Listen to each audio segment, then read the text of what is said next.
Aisee, mambo huku kwangu ni mazuri kabisa kwa sababu hakuna mtu ambaye aliyethubutu kunishika bega kabisa. Nimelilinda bega langu na ninazo pini na raba bendi za kutosha kabisa kujilinda kuhakikisha kwamba mimi niko salama kabisa. Kwa sababu bana mimi kitu pekee ambacho nilicho nacho cha thamani kabisa ni hicho ambacho hakipaswi kipotee. Kwa hivyo bana hakuna aliyenishika bega. Aisee, naamini kabisa na wewe mambo ni fresh kabisa, lakini kama bwana ulishikwa bega na ukapoteza mambo ya msingi, aisee, basi unaweza ukanipa comment hapo chini. Bwana, karibuni sana katika channel yetu hii ya Makala Simulizi. Karibuni katika simulizi yetu mpya kabisa. Ni simulizi tamu ambayo ninaamini kabisa utaipenda. Karibu sana tuweze kwenda pamoja, na ninayekusimulia simulizi hii ni mimi BHB wa Makala Simulizi. Karibu katika sehemu yake hii ya kwanza kabisa. Siku hiyo ilikuwa ni mida ya usiku. Tulikuwa tumekaa tukiwa tunafurahi kabisa, mimi pamoja na mama yangu. Mama yangu alikuwa anatamani sana kuniasa kwa sababu mimi kesho yake ilikuwa ni siku ambapo nilikuwa nategemea kwamba niweze kusafiri.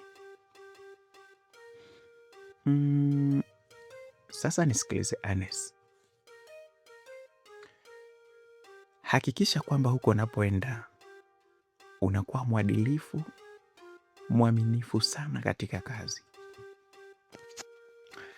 Ukienda huko alafu kaharibu kazi, utakuwa umeniangusha sana binti yangu.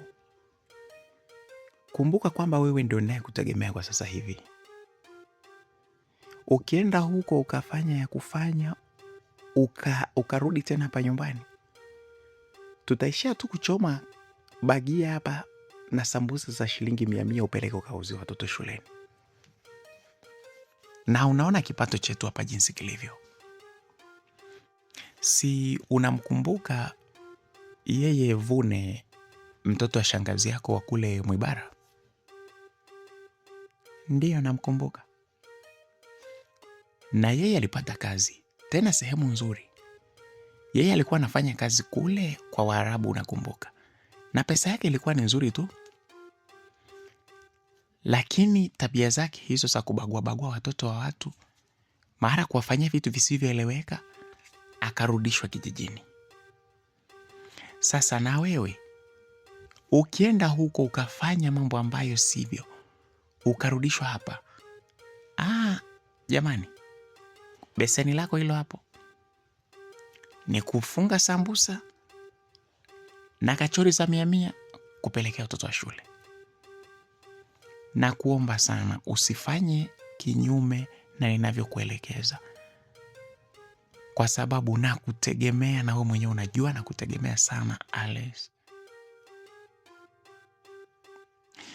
Mama yangu aliniambia maneno hayo kwa sababu alikuwa anafahamu kabisa ni siku ambayo inayofuata ndio siku ambapo ninapaswa mimi niende kazini.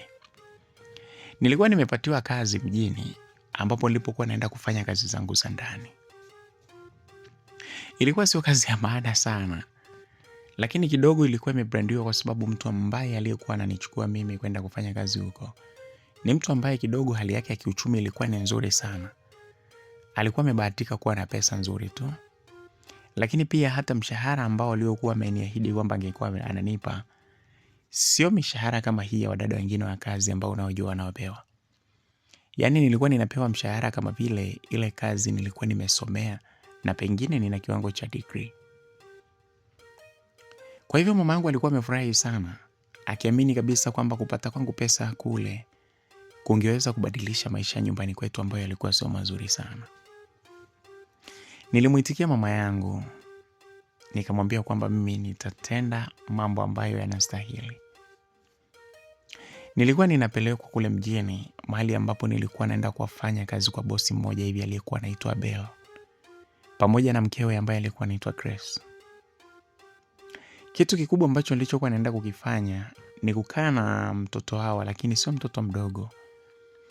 Alikuwa ni kijana mkubwa tu, lakini walipendelea sana kwamba aweze kusaidiwa kazi, kutokana na kwamba walikuwa wanamuonea huruma sana kwa sababu alikuwa na ulemavu wa kusikia. alikuwa ni kiziwi, na hivyo mtu ambaye angekuwa anakuja pale na kukaa naye alipaswa awe ni mtu mustaarabu sana na ambaye angekuwa yuko tayari kujifunza lugha yake ili waweze kuwasiliana. Sio kwamba yule kijana wao mdogo ni kwamba pengine alikuwa ni mtu wa kukaa ndani tu. Hapana. Alikuwa anaendaga shuleni, anarudi, lakini pale nyumbani pasingeweza kukaa peke yake. Na sometimes wazazi wake walikuwa wanakuwaga na issue za kwenda na kukaa hata siku 2 mpaka 3 nje ya pale nyumbani. Hali ambayo iliyokuwa inawafanya sasa kumwonea huruma sana anapokaa pale nyumbani, atoke shuleni alafu afanye shughuli zote mwenyewe. Lakini pia ukizingatia kwamba nyumba yao ilikuwa ni nyumba kubwa, ilikuwa inahitajika patikane mtu wa kuifanyia usafi, kuiangalia uangalizi wa nyumba yote kwa ujumla. Hiyo ndio sababu ambayo iliyonifanya mimi sasa niweze kutafutiwa kazi ile. Na hapo sasa niweze kujiandaa na kwenda kwenye kufanya kazi ile. Nilimkubalia mama yangu kwamba nitakuwa mwaminifu, na mama yangu alianza kuniandalia nguo zangu ambazo nilizokuwa bado sijaziweka vizuri. Akafanya kila kitu kikakaa vizuri. Kesho yake asubuhi na mapema mama yangu ndo alikuwa ni wa kwanza kabisa kuniamsha ili niweze kwenda kupanda gari niweze kuelekea mjini. Nilipoamshwa tu nilifurahi sana kwa sababu na mimi nilikuwa na tamaa kubwa sana ya kwenda mjini. Japokuwa nilikuwa na mashaka ndani yangu pia vile vile. Mashaka yenyewe ilikuwa ni kutokana na jinsi ambavyo nilikuwa nasikia jinsi ambavyo wadada wengi wa kazi walivyokuwa wanapata manyanyaso na mateso mengi sana kutoka kwa mabosi wao. Jambo hilo ni jambo ambalo nilikuwa nikiliogopa sana. Kwa hivyo nikasema hata kama mimi nikienda kule, lakini kama wakiniletea lolote jambo ambalo nitakuwa silielewi, nitafanya namna yote ile niweze kurudi nyumbani. Mama yangu alianza kunisisitiza, mwanangu, sasa ni muda sasa wa kwenda kufanya kazi za watu. Hii tabia yako ya kujifanya unachelewa kuamka hii mpaka uamshwe na mama yako mimi, usiende kuiendeleza huko kwenye nyumba za watu. Kumbuka kwamba wewe unakwenda kufanya kazi. Na wewe unavyokwenda kwa dada wa kazi, uelewe kwamba unapaswa uwe wa kwanza kuamka na wa mwisho kulala. Sasa hii ya kulala mpaka muda huu utaharibu kazi. Na sijui ni mahali gani utapata kazi nzuri kama hii, yenye mshahara mzuri kama hii. Mamangu aliniamsha pale bwana, huku akiwa ananiendelea kunipa maneno ya kunisisitiza kwamba ninapokwenda kufanya kazi kule, niweze kufanya kazi katika hali ya uaminifu na kumpenda sana mtoto pamoja na mabosi zangu. Niliamka pale na haraka sana nilijiandaa kwa kwenda bafuni na kumaliza mambo 2 matatu ambayo nilipaswa niyafanye kabla ya kutoka pale. Mamangu alinisindikiza mpaka stendi, mahali ambapo nilipaswa nipande gari ya kunitoa pale kijijini na kunipeleka stendi kuu. Nauli ilikuwa ni kama shilingi 1000 hivi. Nilipanda pale na huku nikimpungia mama yangu. Gari ile iliondoka, mamangu hakuondoka pale mahali ambapo alipokuwa ameniacha. Alipokuwa amenipakizia, nilimuona mpaka pale ambapo gari lilipokuwa limetokomea. Ndipo niliona mama yangu akigeuka na kuanza kurudi nyumbani taratibu. Kitendo kile kilinifanya nifahamu kabisa kwamba mama yangu ananiombea heri sana huku ninapokwenda. Lakini nilifahamu jinsi ambavyo atabaki na uchovu mkubwa sana na akibaki na sonona kubwa ya kukaa peke yake pale nyumbani. Tofauti na jinsi ambavyo alivyokuwa amezoea kukaa na mimi pale. Si yeye tu, hata mimi moyo wangu ulikuwa unaumia sana kumwacha mama yangu pekee. Lakini kulikuwa hakuna namna nyingine kwa sababu nilipaswa niende nikafanye kazi. Na yeye alipaswa aendelee kubaki pale nyumbani kuhakikisha usalama wa nyumbani kwetu. Safari iliendelea mpaka tukafika stendi kuu, mahali ambapo nilipokuwa napaswa nipande sasa mabasi ya kunipeleka mjini. Na nilipofika pale haraka sana nilikutana na gari ambayo tayari ndio iliyokuwa inaelekea katika mji ambapo nilipokuwa nakwenda. Nilienda moja kwa moja na kupanda ile gari na hazikuisha hata dakika 5 ile gari iliamka, iliwashwa na hatimaye tulitoka pale. Ilikuwa ni safari ya masaa 8 kutoka nyumbani kwetu pale mjini mpaka kufika katika jiji ambalo ndipo mahali nilipokuwa napaswa niende kufanya kazi. Nilikuwa nimeshatoa taarifa vizuri ya mahali ninapokwenda, na hivyo nilikuwa nategemea nikifika tu pale stendi niweze kupokelewa na wenyeji wangu ambao ndio hao mabosi zangu ninapokwenda kufanya kazi. Mungu alisaidia na safari ilifika salama. Muda wa saa 10 ndipo ambapo nilipokuwa nimefika pale na hatimaye nilipokelewa vizuri. Alitumwa mtu wa kunipokea, ambayo huyu mtu yeye alikuwa ni jirani tu wa familia ambao niliokuwa nakwenda kufanya kazi, lakini walikuwa ni familia rafiki. Alinichukua na hivyo kanipeleka mpaka katika nyumba ambayo nilikuwa napaswa niende kufanya kazi. Kwanza sikuamini tu kutokana na geti ambalo nililokuwa nimekutana nalo kabla ya kuingia ndani. Nyumba ilikuwa ni nzuri sana, ambayo ninaweza nikasema ni nyumba ambayo ni ndoto ya kila mtu mwenye akili timamu.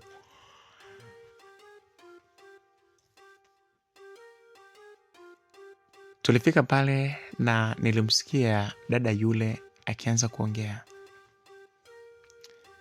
Mama Alexi, haya mgeni wako huyu hapa jamani, na mimi niwahi nyumbani nikabandike maharage maana nimechelewa, sijui yanaiva saa ngapi. Leo tutakula saa 4 za usiku, sijui saa 5. Hapana bana na wewe. Jamani, nakushukuru sana kwa kumleta, lakini acha kusingizia bana. Maharage kitu gani? Kama ukikuta kwamba hayaivi haraka, njoo uchemshie hapa kwenye jiko la mkaa. Kwenye jiko la mkaa. Njoo uchemshie hapa kwenye jiko la umeme. Kama unaona jiko lako la mkaa litakuchelewesha. Bora hata umesema hivyo. Sasa hapo mimi jibu ni kwamba tu nitachelewa. Ngoja nilete hapa kwenye jiko lako la umeme hapa nichemshe haraka. Hamna shida.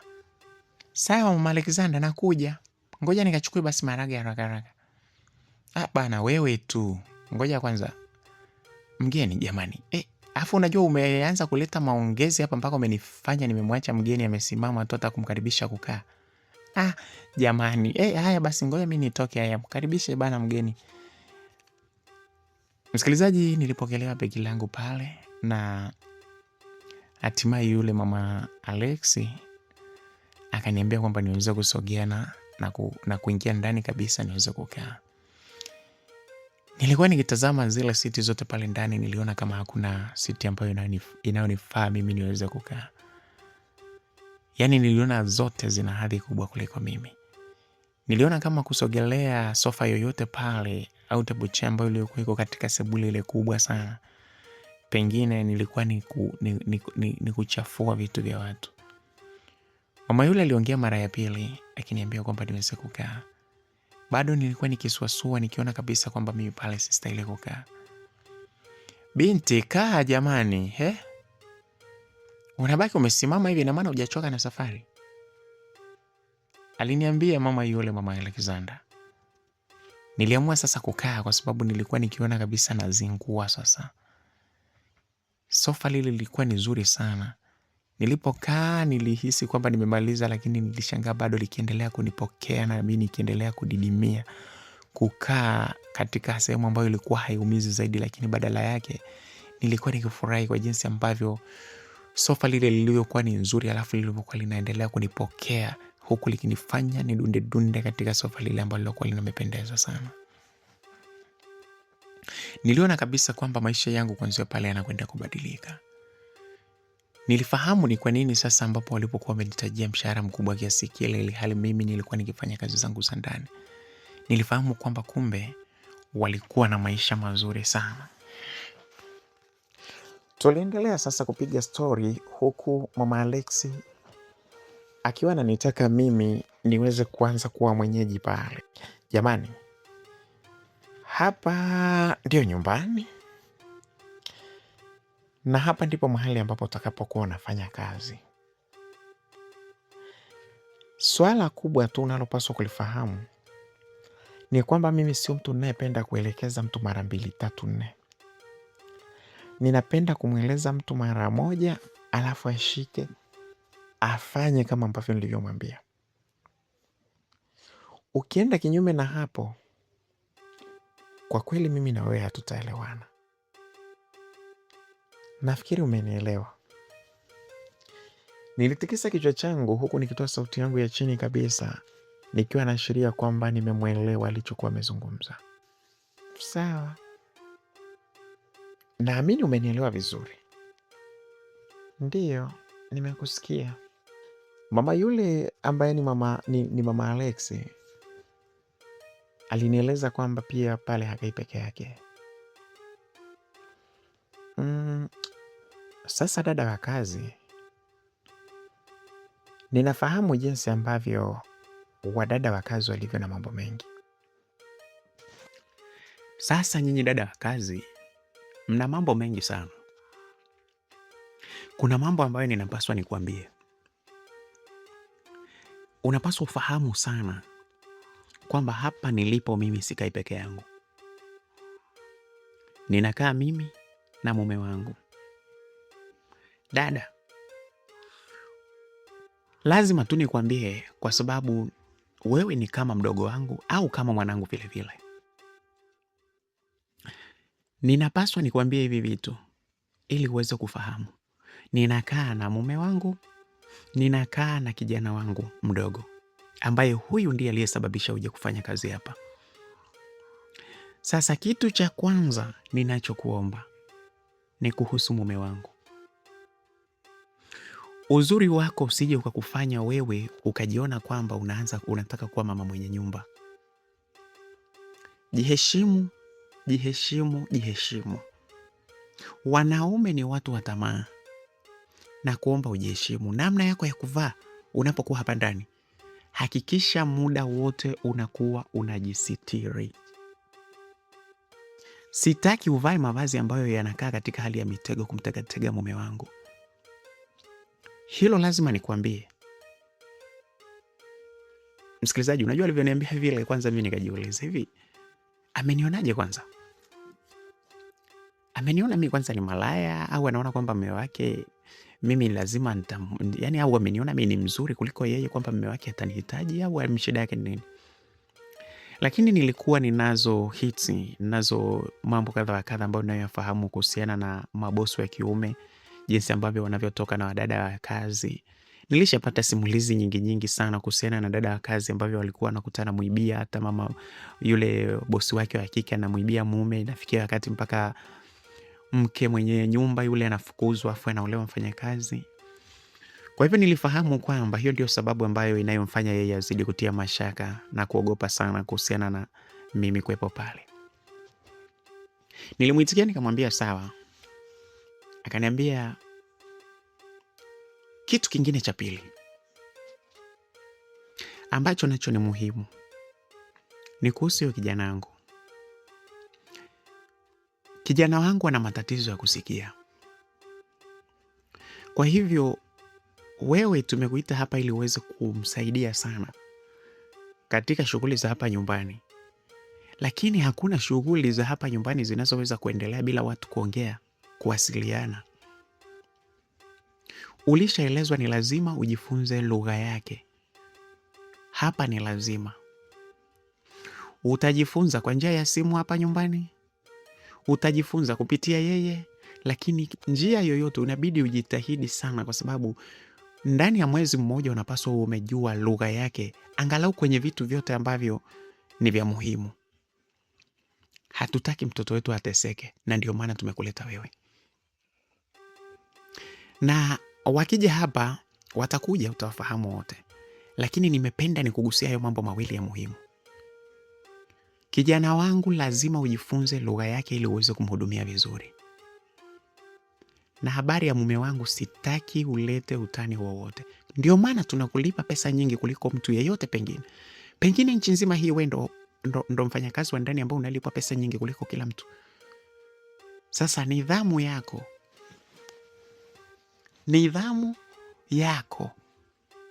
ndicho kitu ambacho kitakacho kufanya wewe ubaki salama hapa.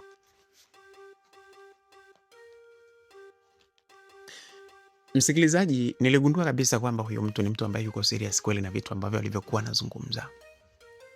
Mama Alex alikuwa serious sana, na hata alipokuwa akizungumza alionyesha kama ni mtu ambaye alishawahi kupitia tatizo sana la mfanyakazi wa ndani, labda alimfanyia mambo kadha wa kadha. Nilitamani sana kwamba niweze kumdadisi, aweze kuniambia kama kuna mfanyakazi labda ambaye alishawahi kutoka na mume wake. Lakini niliona muda si muda sahihi, kwa sababu kwanza ndo nimefika, hatufahamiani, nisingeweza kumdadisi mambo mengi. Nilijipa tu tumaini kwamba kama kuna jambo kama hilo, basi kuna siku atakapokuja kuniambia. Nilianza kuyazoea mazingira yangu ya kazi pale kuanzia siku ile. Kweli bwana, ilipofika mida kama ya saa 1 kasoro, alikuja baba mmoja ambaye ndo sasa niliambiwa kwamba, nilitambulishwa kwamba yule ndo baba mwenye nyumba. Hawakuwa watu wazima sana, walikuwa ni watu tu wa umri wa kati hivi. Ni watu wazima lakini sio wazee sana. Yule baba alipokuja pale, alionyesha kama hanijali vile. Nilikuwa nimekaa pale sebuleni, lakini alinitazama tu, na nilipomsalimia tu akaitika bila hata kunitazama, alafu akaondoka. Baadaye kama dakika 5 zilipoisha, alikuja pale sebuleni akiwa yeye pamoja na yule mama Alex. Mama Alex ndo akaanza kunisifia pale. Yani ananitambulisha, lakini kama ananisifia hivi vitu fulani hivi kuhusiana na mume wake. Bana, dada wa kazi, huyu ndio baba mwenye nyumba, huyu ndo mume wangu, huyu ndo mahabuba wangu. Lazima nikwambie kila kitu, kwa sababu nisipokuambia utasema sijakwambia. Huyu ni mume wangu, ishi naye kama baba yako. Ni hayo tu, mengine tulishaongea. Mume wangu, naambia mke wangu. Hebu pandisha sauti yako tusikie jamani. Unaongea hivyo kweli mtu atasikia alipokaa pale? Kuna tatizo lolote jamani? Hebu niambie sasa nikusikilize. Huyu hapa ndio yule dada wa kazi ambaye tulizungumza kwamba anakuja kwa ajili ya kijana wetu Alexa. Kwa hivyo ameshafika. Naomba umtambue hivyo kwamba ni mwanafamilia mwenzetu sasa hivi. Okay, sawa. Hamna shida. Alex yuko wapi? Alexander bado hajaja.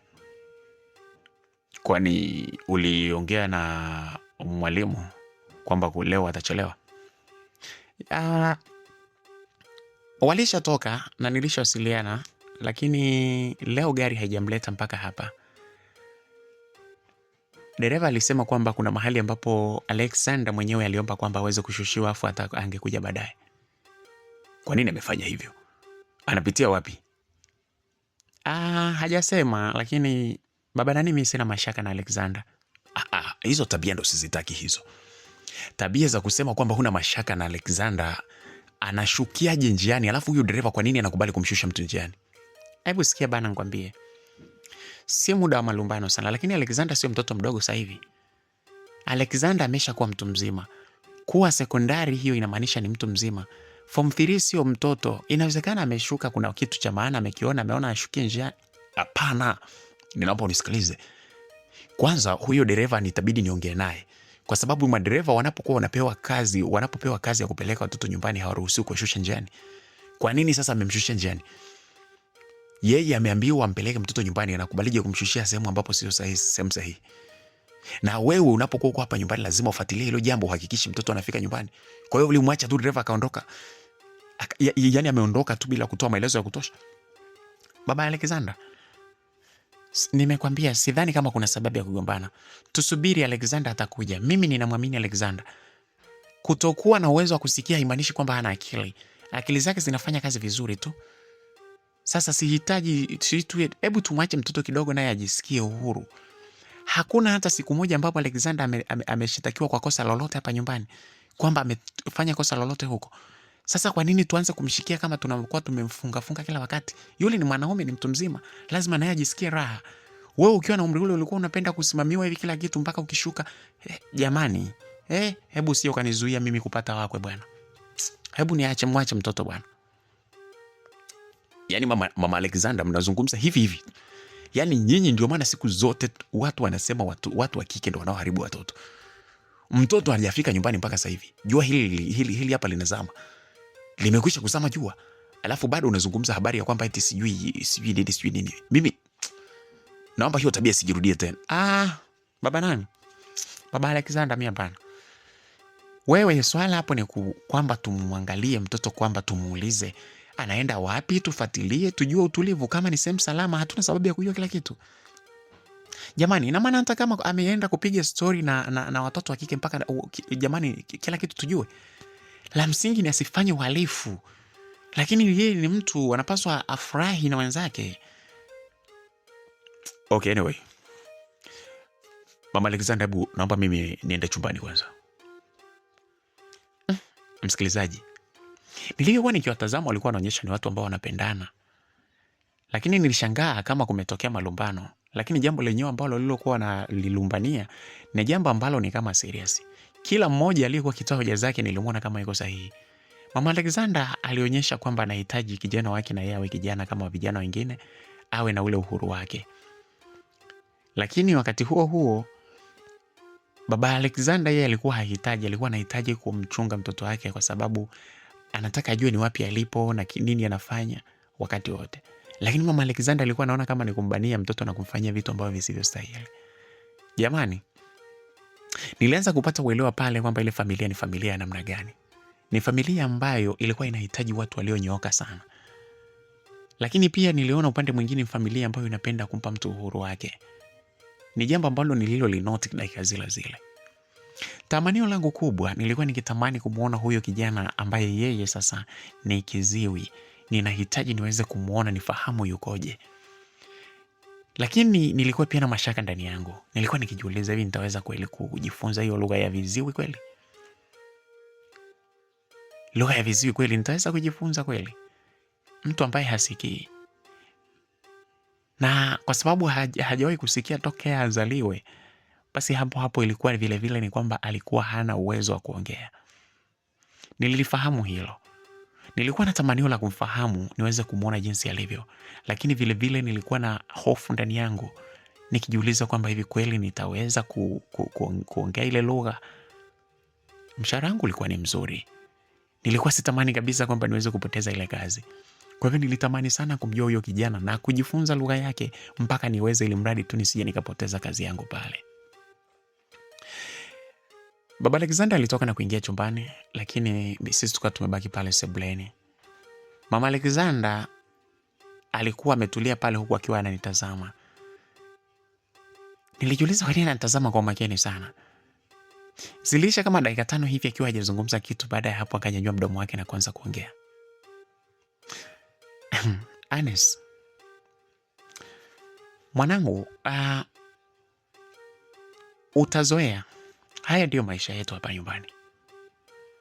Mume wangu huyo hana shida, hana tatizo. Sema tunaona anakatabia kakutaka aanze kumfuatilia mtoto wa kiume kama mtoto wa kike vile. Ni jambo ambalo mimi sipendi, lakini ndo hivyo, kila mtu bana anavutia upande wake. Mimi napenda mtoto wa kiume awe huru, lakini wababa nao hawapendagi watoto wa kike wakawa huru kupitiliza sana, wanaogopa. Hivi, nikuulize kitu lakini Anes. Uko tayari? Ndiyo, niko tayari, niulize. Au utaona kwamba ninaanza kukusumbua na kati bado ni mgeni, au ni kwa chache kidogo? Niulize tu. Hivi kweli uko tayari kujifunza kweli lugha na kijana wetu apate mtu kabisa kujifunza wa kuongea naye akiwa hapa nyumbani? Ndiyo, mimi niko tayari. Ila tu sijajua kwamba, nafikiri mtanipa maelekezo ni jinsi gani ambavyo ninapaswa nifanye ili nijifunze na kupitia simu. Nijifunzeje? Basi ni nyinyi mtanielekeza, lakini niko tayari. Sawa. Jamani, afu mbona kama amechelewa tena jamani? Unajua akichelewa zaidi hapa likatokea lolote baya, nakwambia baba mtu atanipigia kelele hapa. Sababu ataniambia silisha kwambia. Msikilizaji, wakati Mama Alexander anazungumza pale, tulisikia geti kule likiwa linafunguliwa. Pale Mama Alexander alitoa kichwa chake na kutazama nje. Alipotazama alimuona kabisa kwamba alikuwa ni Alexander ndio alikuwa anakuja. Tena mwenyewe yule pale. Jamani, nashukuru Mungu. Haya, yule pale. Msikilizaji, nilitamani kusimama ninyanyuke nitoke nje ili niweze kumwona. Nilijikuta nikiwa na shauku kubwa sana ya kutamani kumwona huyo mtu ambaye ndo nimekuja kupaswa kumhudumia, lakini niliendelea kukaa pale tu. Nikasema ngoja nimsikilizie anakuja. Alex alikuja na kuingia pale. Nilijikuta nimefurahi, nimepata msisimko mkubwa sana baada ya kumwona Alex. Alex alikuwa ni kijana mmoja hivi ambaye ameenda juu, yaani hadi nilishangaa, kwa sababu mimi nilikuwa nimezoea kwamba ukiambiwa kwamba ni mtu anakwenda kufanya kazi za ndani, kukaa na mtoto, huyo mtu anakuwa ni mtoto. Ni mtoto kweli. Lakini cha ajabu nilimwona Alexander akiwa ni mtu mzima. Alexander alikuwa hakosi miaka 15, 16 hivi. Na kwa jinsi ambavyo mwili wako ulivyokuwa umeenda, unaweza kusema labda ni mtu ana miaka 20. Alikuwa ameenda juu, kijana fulani hivi. Alafu alikuwa yani hata akiwa amevaa ile nguo zake za shule, amependezea sana, utahisi kwamba ni mchungaji. Alikuwa amevaa suruali yake ambayo iliyokuwa imevaliwa vizuri, imepigwa pasi. Na shati lake huku akiwa amevaa na tai. Maana shule nilikuwa alikuwa anavaa tai. Nilimuona jinsi ambavyo alikuwa amenyoa vizuri. Kwa sababu kweli nilijikuta nikiwa nampenda. Nilijikuta nimefurahi sana mpaka nikawa na ile shauku kubwa sana ya kutamani sasa kuweza kujua lugha yake. Alikuja pale akamsalimia mama yake kwa ishara. Nilisimama na kusogea karibu yake. Sikujua ni namna gani ambavyo tunaweza tukasalimiana. Nilikuwa sifahamu kabisa kwamba sasa unawezaje kumsalimia kiziwi. Kwa sababu kwanza alikuwa hasikii, lakini sasa ishara zake nilikuwa sijui. Lakini yeye aligeuka upande wangu na kunitazama kama alipata hamaki fulani hivi. Alininyoshea tu mkono na mimi nikabidi nimnyoshee, nikamshika. Alionyesha ishara ambazo sikuzielewa kwamba anamaanisha kitu gani. Lakini nilijiongeza tu kwa sababu alikuwa amenishika mkono, niliamini ishara zingine anazoonyesha ni namna ya kunisalimia. Tulimaliza pale na hatimaye alitoka pale na kwenda moja kwa moja mpaka chumbani kwake. Hakukaa dakika nyingi, alirudi pale na kuanza kumwongelesha mama yake kwa njia ya ishara, ambapo mama yake alikuwa anamueleza. Baada ya hapo kuonyeshana ishara, baada ya dakika kadhaa hivi wakiwa wanaongea kama dakika 2, mama yake aligeukia na kuanza kuniambia, binti, alikuwa ananiuliza kwamba huyu ni nani? Au ndo yule dada ambaye mliyesema atakuja kwa ajili ya kunipa msaada hapa nyumbani? Nikamwambia ndiyo. Ungejua alichoniambia. Nikamuuliza sasa yule mama, nikamwambia kwani amekwambiaje? Akaniambia amefurahi kukuona na amependezwa na wewe. Sasa una bahati sana kwa sababu huyu ana tabia haongei na mtu yeyote. Yaani hata dada ya kazi walikuwa wakija hapa anajitenga nao, hakai karibu nao. Na hiyo imekuwa ni sababu kubwa ya kwamba tulikuwa tunawafukuza dada wa kazi wengi hapa. Kwa sababu wanakuja alafu mtoto ni kama hawataki, yani hana shobo na wao. Sasa wewe kwa mara ya kwanza tu anasema amefurahi kukuona. Ameniuliza pia kwamba unajua lugha yake, nimemwambia kwamba huijui. Amesema atakuwa tayari kukufundisha. Lakini nimemwambia yeye akazane na masomo. Sisi tutajua ni jinsi gani ambavyo wewe utajifunza.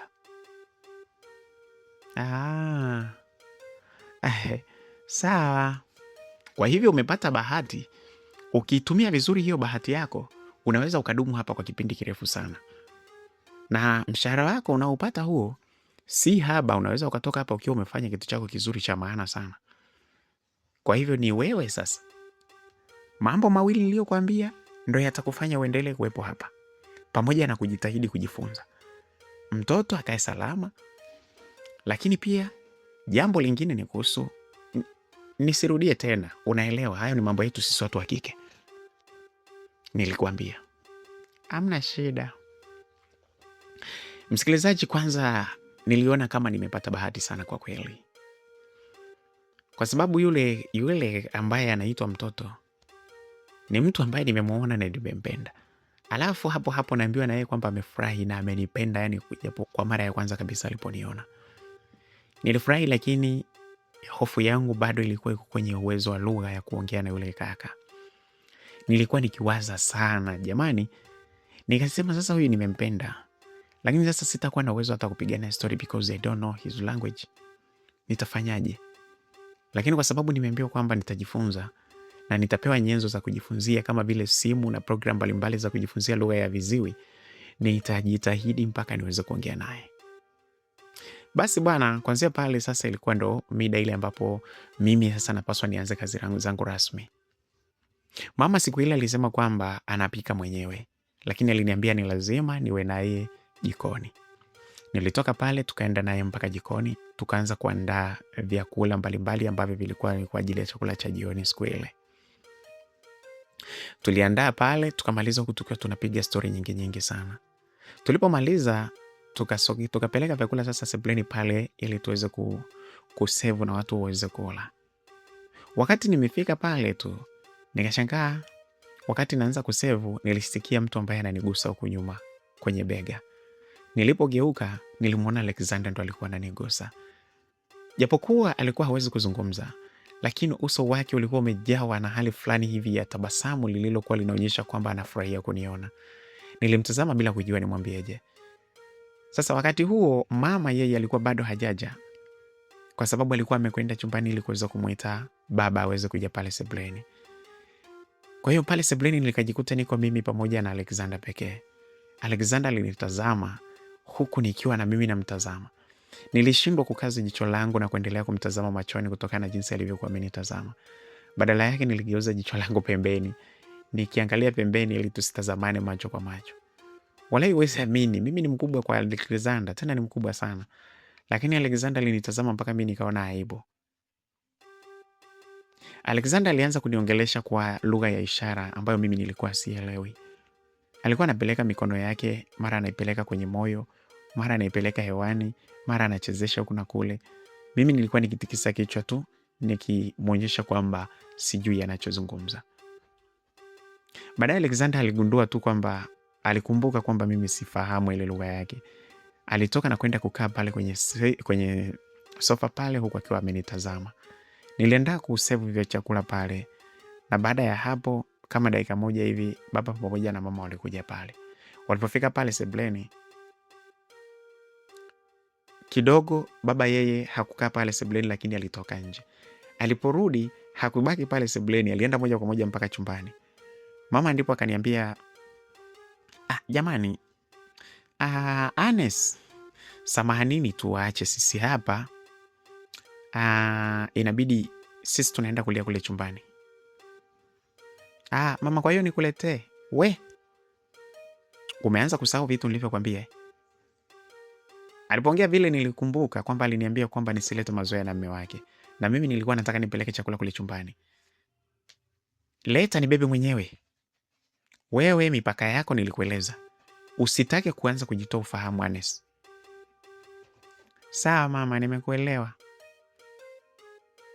Mama Alexander alichukua vyakula na kwenda navyo kule chumbani, na hapo sasa nilijikuta kwamba nimebaki mimi pamoja na Alexander pale sebuleni.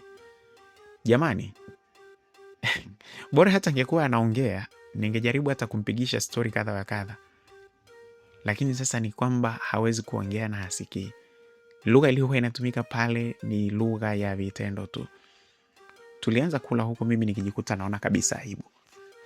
Nilianza kuingiwa na aibu nilipokuwa nimekaa mimi pamoja na Alexander pale. Alexander alikuwa anakula huko akiwa ananitazama. Lakini niligundua kwamba Alexander ni mtu anayependa utani. Kwa sababu alikuwa ananitazama, mimi nikigeuka huko simtazami, anaokota kitu unakuta ananipiga nacho kidogo hivi. Yaani mapigo yale ya kimahaba hivi. Mara kachukua kinani, kanipiga nacho, nikimwangalia anacheka cheka tu. Nilitamani kama Alexander angekuwa anaweza kuongea jamani. Niliona kama ni kaka fulani hivi mcheshi na mtu ambaye anapenda utani, tungetaniana sana pale. Lakini kikwazo kikubwa kilikuwa ni lugha. Lakini uzuri ni kwamba Alexander alikuwa anajua kusoma na kuandika lugha ya kawaida. Alexander alinyanyuka pale na kuacha chakula, akaenda akachukua karatasi na daftari. Akaja navyo mpaka pale sebuleni, akaanza kuniandikia. Nakupenda sana dada yangu. Nilitazama jinsi ambavyo alivyokuwa ameandika, alikuwa na hati nzuri sana. Nilisikia hali ya moyo wangu ikiwa inaguswa katika ndani kabisa.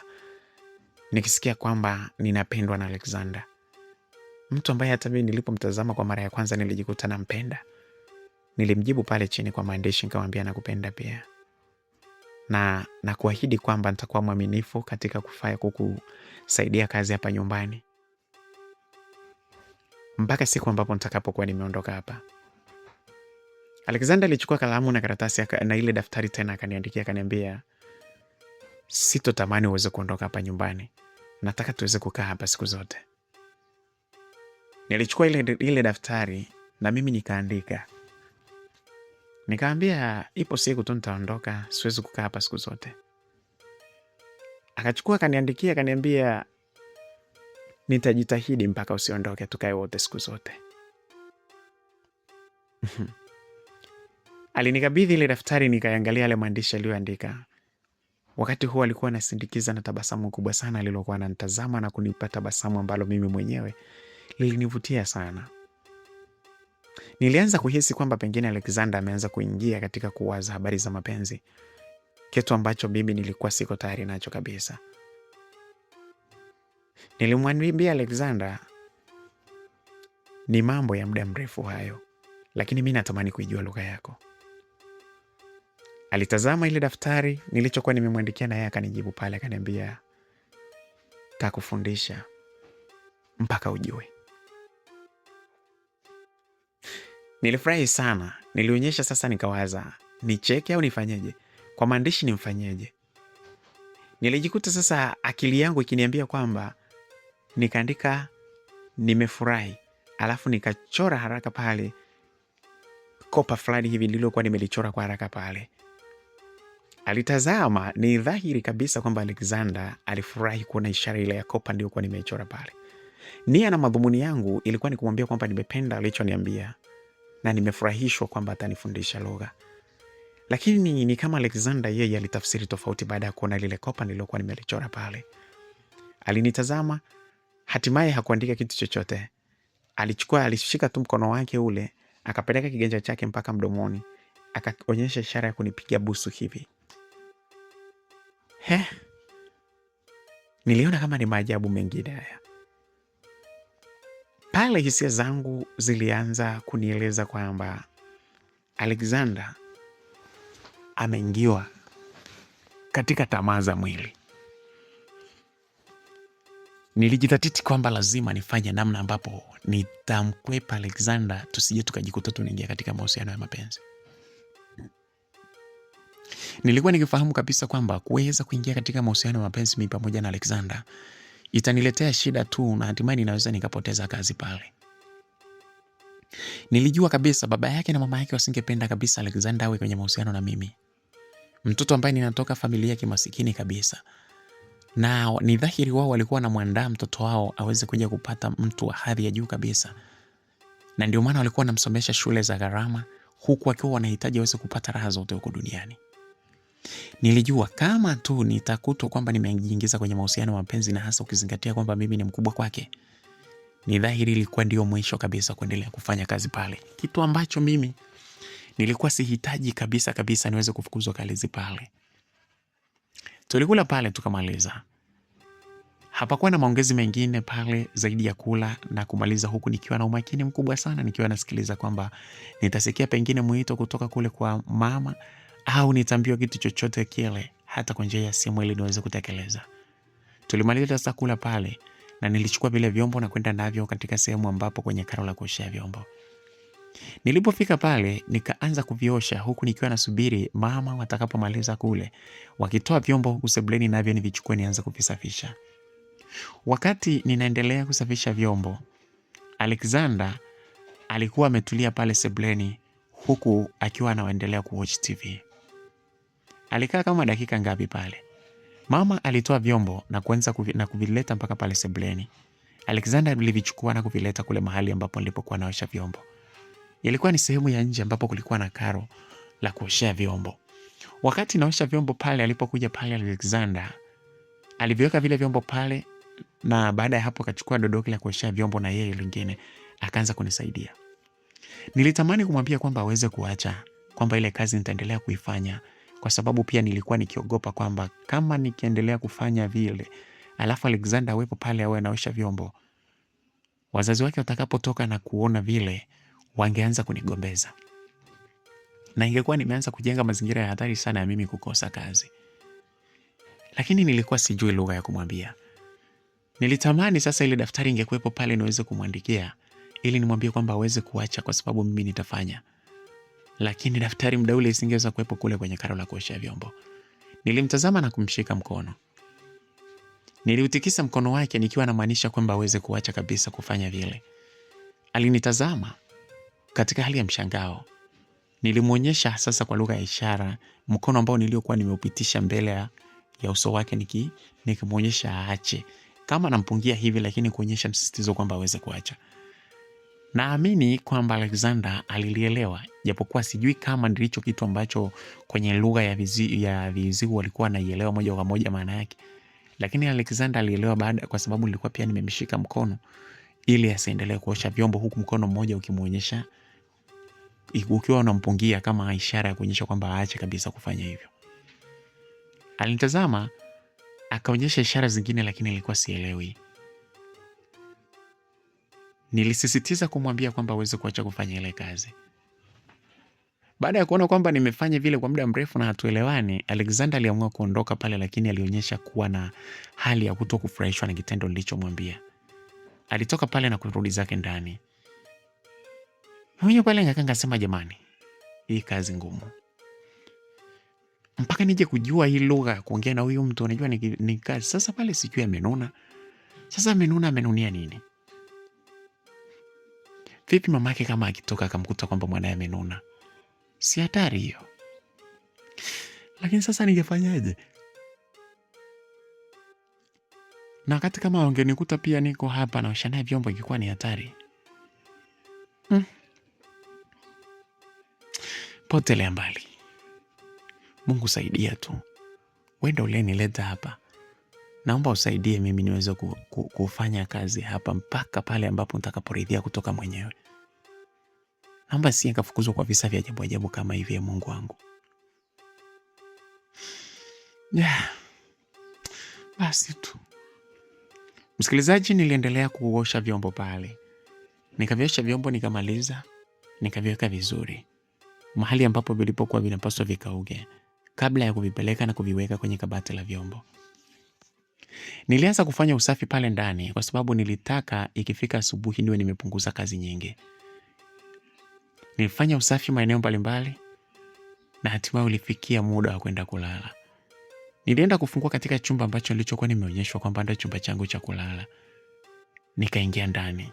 Wakati nimeingia tu nilishangaa Alexander naye huyu hapa, kwa sababu bado nilikuwa sijafunga mlango. Aliingia pale moja kwa moja akawa amenitazama mimi. Nilijikuta nikiwa naongea tu sasa kwa sauti, japokuwa nilikuwa ninafahamu kabisa asingeweza kusikia. Lakini sijui ni imani gani iliniambia tu Alexander atasikia. Kama, Alexi, umefuata nini huku? Wewe si una chumba chako cha kulala? Nenda kule bwana. Alinitazama tu huku akiwa ametabasamu kubwa sana. Alininyoshia mikono yake kama mtu ambaye anahitaji niweze kuishika mikono yote miwili. Nilikamata ile mikono yake, viganja vya mikono yake, na huku akiwa ananitazama kwa chini kwa sababu mimi nilikuwa mfupi zaidi yake. Ukimya ulizidi kutawala pale. Ni kama Alexander alikuwa anataka alete midomo yake kuielekeza katika paji langu la uso. Lakini nilirudi nyuma na hivi Alexander akabaki akiwa amesimama. Alexander aliupeleka mkono wake moja kwa moja mpaka kwenye moyo wake. Huku akiwa ananitazama na unyosha kwangu huku anapeleka mpaka kwenye moyo wake. Nilihisi tu kwamba hii ni ishara ya upendo kwa sababu sehemu ya kifua ambapo alipokuwa ameweka mkono wake ni mahali ambapo moyo wake ulipokuwa unakaa. Alexander ni kweli alikuwa amenipa hisia kali na kuhitaji kwamba mimi niweze kujifunza zaidi ile lugha. Alexander alichukua karatasi pale na daftari lake, akairudi pale ndani tena, akaniandikia kwamba nimekuja kukufundisha lugha. Oh, kumbe. Akaniambia ndio, kwa njia ya maandishi. Alianza sasa kunifundisha pale ndani, huku akiwa anaandika na kutafsiri sasa kwa vitendo kwamba akifanya hivi maana yake ni nini. Nilianza kuona ni ugumu sana kujifunza lugha ile usiku ule. Lakini nilisema ni lazima nijitahidi niweze angalau kuondoka na mawili matatu pale. Kweli bana, tulikaa na yeye pale akiwa ananielekeza, huku akiwa anaandika kwamba hataki mama yake na baba yake waweze kujua kwamba yuko kule, kwa sababu anapaswa ajisomee, lakini amejitolea kwamba aweze kunifundisha mimi. Alinielekeza pia na programu kwenye simu ambazo ninaweza nikazitumia ili kuweza kufahamu lugha ile vizuri. Alinionyesha pale vizuri, kwa sababu nilipofika tu pale nilipewa simu ya pale ndani. Simu ya ndani pale ambapo ndipo inatumika kupigia simu na didi, nikaambiwa sasa itakuwa chini yangu kwa sababu mimi ndo mwenyewe sasa. Basi Alexander akanionyesha kila kitu pale. Hatimaye nilimwandikia pale nikamwambia kwamba nimefurahi, kwa hivyo naomba ukalale. Mambo mengine tutaendelea kuongea kadiri muda unavyoenda. Alexander alinitazama, akaniandikia, akaniambia, sitamani kukuacha, natamani tukae wote usiku mzima. Nikamwambia haiwezekani, unapaswa uende ukajisomee, unapaswa ulale. Mimi niache tu. Alexander akaniambia kwamba natoka, lakini asubuhi nitakuwa wa kwanza kuja kukuamsha. Nikamwambia haitawezekana, wewe mpaka unakuja asubuhi, mimi nitakuwa nimeshaamka kufanya kazi kitambo sana. Akaniambia basi ukiamka uniamshe niweze kukusaidia kazi. Nikamwambia wewe upaswi kufanya kazi, wewe unapaswa kupumzika. Ulale uamke uwahi shuleni. Akaniambia hapana, nafanya kwa sababu yako wewe. Msikilizaji, yote hayo alikuwa anaongea kwa lugha ya ishara, na japokuwa vingine nilikuwa sielewi. Mambo mengi ni yale ambayo aliyokuwa ananiandikia. Lakini kama unavyofahamu bana, watu wakishakaa wawili kwa namna yoyote ile watajitahidi tu na kwa lugha yoyote ile watakayotumia. Hata kama lugha zao hawafahamu, kila mmoja afahamu lugha ya mwingine, lakini kuna namna tu ambayo itatumika mpaka lugha ile itawaunganisha, lugha yoyote ile, ishara yoyote ile, mpaka mweza kuongea. Niliona kabisa kama stori zangu mimi pamoja na kiziwi huyu mtoto Alexander ni kama zilikuwa zimekolea sana. Alexander aliniaga na kutoka zake pale, akawa anaenda kulala. Usiku ule nilitamani sasa niweze kujua vitu vingi sana.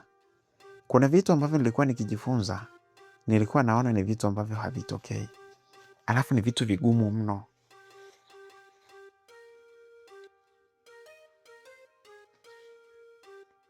Kwa hivyo mimi nilijiaminisha tu kwamba ni taratibu taratibu nitajifunza mpaka pale ambapo nitakapokuwa nimeweza. Nilijiaminisha tu hivyo. Usiku ule nilifanikiwa kuondoka na vitu kadhaa ambavyo nilivyokuwa nimevifahamu.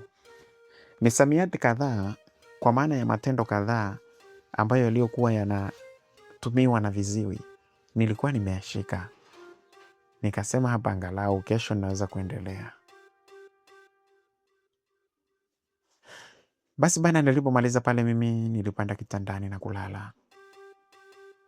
Asubuhi kidogo tu aisee, nilijikuta kwamba yani ni kama nilitaka kupitiwa kuamka. Sijui ilikuwaje, nikazinduka pale pale. Muda huu ulikuwa ni 11:02. Haraka sana nilifanya maombi mafupi nikiwa pale pale kitandani na kunyanyuka kwanza sasa kufanya usafi maeneo ambayo sikuyafanyia usiku. Huku nikiwa najitahidi sana niweze kufanya mazoezi kidogo ili kuweka mwili wangu fiti. Niliruka kichura kama njia ya kufanya mazoezi mpaka ilipofika na dakika 20. Ndipo nilipoanza harakati zangu sasa za kuanza kutengeneza chai ili watu wakitoka pale nyumbani asubuhi ile chai iwe tayari wamesha kunywa. Na nilikuwa napambana ili kuweza kuhakikisha kwamba mpaka Alexander anataka kwenda shule chai iwe tayari imesha kuwa tayari. Ndipo nilipambana kwa nguvu zangu zote ili kuhakikisha kwamba natekeleza majukumu yangu kama yanavyostahili kuwa. Kweli bana, nilifanikiwa na ilipofika 12:04 Alexander naye nilikuta ameamka. Akaja kuniambia, yani wewe nilikwambia kwamba uweze kuniamsha alafu hujaniamsha. Hapo ametoka na kidaftari chake cha kuandika, hapo ameniandikia. Nikamwambia nilikuacha ulale bwana. Akaniambia basi sawa, ngoja mimi nijiandae niweze kwenda shule. Alikuwa anaandika maandishi ambayo yalikuwa hayana viunganishi, lakini nilielewa kwamba alichokuwa anaandika ni kitu gani. Yani alikuwa anaandika bila kuweka na sababu sio nini. Yeye vile viunganishi vyote alikuwa haandiki. Yeye alikuwa anaandika maneno tu ya moja kwa moja. Lakini nilimuelewa vizuri tu aliposema kwamba yeye inabidi awahi shuleni. Nilikubali pale na nilimwandalia ile chai haraka sana, maziwa na mikate nilikuwa nimeshaandaa pale, nikamwambia aweze kula kabla ya kwenda shuleni. Alexander alifanya hivyo huku akiwa ananiandikia na kunisifia kwamba eti mimi nimeandaa vitu vizuri. Nilijisikia raha sana kwa sababu nilifahamu kabisa kwamba kufurahi kwa Alexander ndiyo ajira yangu. Kama Alexander angejikuta anakasirika, na mimi nisingeweza kupata kazi pale. Basi bana, muda ukaenda na hatimaye gari ikapita pale na Alexander akatoka na kwenda kupanda gari yake ya shule. Alexander alikuwa anasoma form 3. Gari ile ya shule ikaja pale ikaondoka na yeye. Pale nyumbani sasa kulikuwa kumebaki watu wazima na na mtoto au nijiite mimi mdada. Pale ndani kulikuwa kuna baba, mama pamoja na mimi. Msikilizaji, bosi alikuwa na wivu yule mama Alexander jamani. Alikuwa na wivu sio, yani hatari. Mume wake akijaribu kuja kusogea pale sebuleni anamwambia twende tukalie ndani. Ndo niligundua kwamba kumbe hata ile jana yeye ndo aliyeamua kwamba mume wake wasiweze kuingia pale ndani. Yani wasilie pale sebuleni. Alimshawishi mume ili waweze kulia chumbani. Basi bana alichukua chai na kuingia nazo chumbani ili wakale. Nikaona sio shida. Ili mradi tu mimi kazi zangu nimefanya vizuri, hamna shida.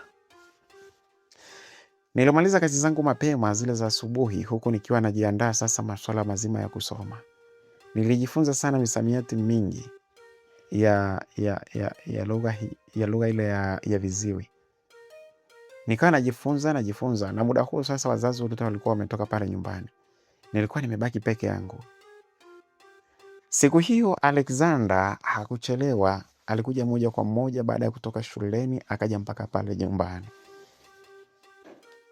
Nilikuwa sasa angalau na mimi ninajua misamiati kadhaa. Na nilikuwa angalau akifanya kitu fulani naelewa kama anafanya. Muda ule wazazi hawakuwepo. Hakuna mtu mwingine pale isipokuwa mimi tu. Alexander alipokuja pale alinishika tu na kunivuta kuniambia ninyanyuke. Yaani ananishika hivi kuonyesha kwamba alikuwa anaashiria niweze kunyanyuka. Nilinyanyuka mahali ambapo nilipokuwa nimekaa najisomea. Hapo mimi pamoja na Alex tulitangulia kuingia ndani. Alikuwa ananipeleka chumbani kwake. Nilitaka kujiuliza kwamba chumbani kwake tunaenda kufanya nini? Lakini niliamua tu kwamba ngoja twende. Tuliingia naye mpaka chumbani kwake. Huku akiwa ananitazama kwa tabasamu kubwa. Akaanza kunionyesha ishara kuonyesha kwamba anataka anifundishe. Nikamjibu pale kwa baadhi ya vitu ambavyo nilivyokuwa nishajifunza.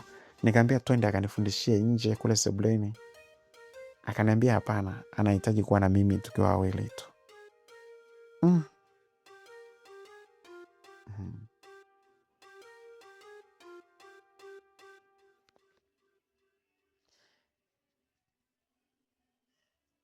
Alexander alisisitiza sana kwamba yeye hapana, anahitaji aweze kunifundishia pale pale. Nilikubali na kweli Alexander alinifundisha mambo mengi sana pale. Nilijifunza vitu vingi sana ambavyo Alexander alivyokuwa ananielekeza. Niliona kama kweli Alexander alikuwa na nia nzuri ya kunitaka mimi niweze kujua. Lakini kadiri muda ulivyoenda, niliona Alexander ni kama joto la mwili lilikuwa linaongezeka hivi. Nilimtazama jinsi ambavyo alivyokuwa ananitazama kwa kunitamani sana Alexander. Mpaka nikajiuliza Alexander si mdogo. Mbona hivi sasa? Niligundua kabisa kwamba Alexander amefikia kipindi cha kutamani asali na ndio maana alikuwa yuko kwenye hali ile. Nilijikaza tu mimi ili nisimfuatilizie kitu ambacho alichokuwa anakitaka kwa sababu niligundua kama nikimfuatilizia haya mambo yake anayotaka, muda wowote tutaanza kuingia katika mambo ambayo sio stahili kabisa. Kwanza nilimpuuza, nikaona kwamba Alexander huyu ni kiziwi, kuna vitu tu haviko sawa. Hata kama angepewa mecha asingeweza kucheza mecha jinsi ambavyo inavyopaswa iwe. Niliambia akili yangu, tulia kabisa. Tuli. Achana na hayo mambo hapa kwa kazini. Sikutaka kuonyesha na mimi hisia zangu. Japokuwa ni ukweli kuna namna nilikuwa nishaanza kuhisi na mimi namna fulani hivi. Lakini nilijizatiti kwamba lazima niwe makini nisije nikapoteza kazi yangu. Ndivyo ambavyo ilivyokuwa. Nikaendelea kufanya kazi, lakini kwa Alexander mambo yalikuwa ni tofauti. Alinitazama na hapo sasa akaanza kuonyesha ishara ambazo kiukweli zilikuwa zinaonyesha ni ishara za kunihitaji pale pale ndani. Nyinyi kiziwi